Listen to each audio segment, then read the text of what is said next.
அன்பிற்குரியவர்களே, இறையாசிர் உங்களோடு. இன்றைய நற்செய்தி இயேசுவின் இரண்டாம் வருகை மற்றும் உலக முடிவை பற்றி பேசுகிறது.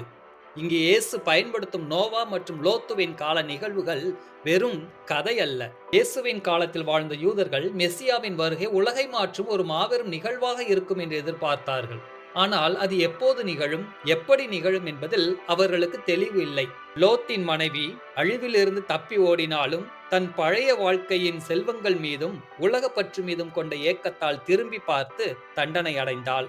இது உலக முடிவின் போது கடந்த காலத்தின் உலக பற்றுகளை துறக்க இயேசு கொடுக்கும் முக்கியமான எச்சரிக்கையாக இருக்கிறது. இயேசுவின் வருகை வானத்திலிருந்து பெரிய பிரகாசத்துடனோ ஆடம்பரத்துடனோ அல்லாமல் மிக சாதாரணமாக தொடங்கும். வீட்டின் மேல் தளத்தில் இருப்பவர் கீழே இறங்க வேண்டாம், வயலில் இருப்பவர் திரும்பி வர வேண்டாம் என்ற எச்சரிக்கை உடனடியாக தீர்மானம் எடுக்க வேண்டியதன் அவசியத்தை வலியுறுத்துகிறது. உலக பொருட்களுக்காக ஒரு நொடி தாமதித்தாலும் மீட்பை இழக்க நேரிடும் என்பதை நமக்கு சுட்டி காட்டுகிறது.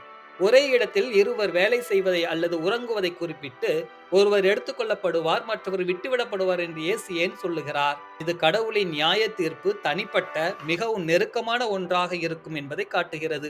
ஒருவரோடு ஒருவர் நெருக்கமாக இருந்தாலும் ஒவ்வொருவரின் இறுதி தீர்ப்பும் தனிப்பட்ட வாழ்க்கையும் விசுவாசத்தையும் பொறுத்தது. வெளிப்புற தோற்றத்தை விட உள்ளத்தின் உண்மையான விசுவாசமும் இறைவனின் விருப்பத்திற்கு இணங்குதலும் தான் முக்கியம் என்று இந்த நற்செய்தி நமக்கு சொல்லுகிறது. தம் உயிரை காக்க வழி தேடுவோர் அதை இழந்து விடுவர், தம் உயிரை இழப்பவர் அதை காத்துக்கொள்வர் என்று ஏன் சொல்லுகிறார்? உயிர் என்பது சாதாரண மனித வாழ்வை குறிக்கவில்லை.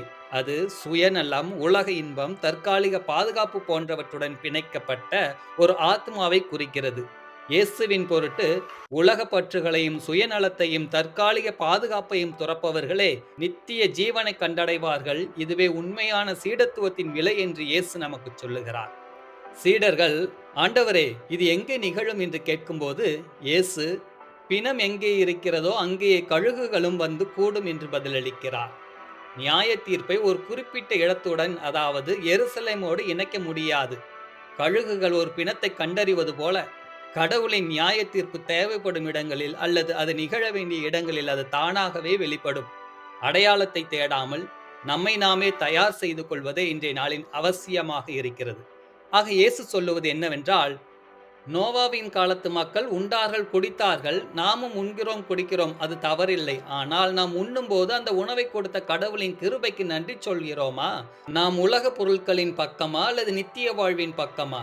கழுகுகள் பிணத்தை கண்டறிவது போல நம்முடைய ஆன்மா இயேசுவை தேடி செல்லட்டும். அதற்குரிய ஆசீர்வாதத்தை தினந்தோறும் நாம் இறைஞ்சுவோம். ஆமேன்.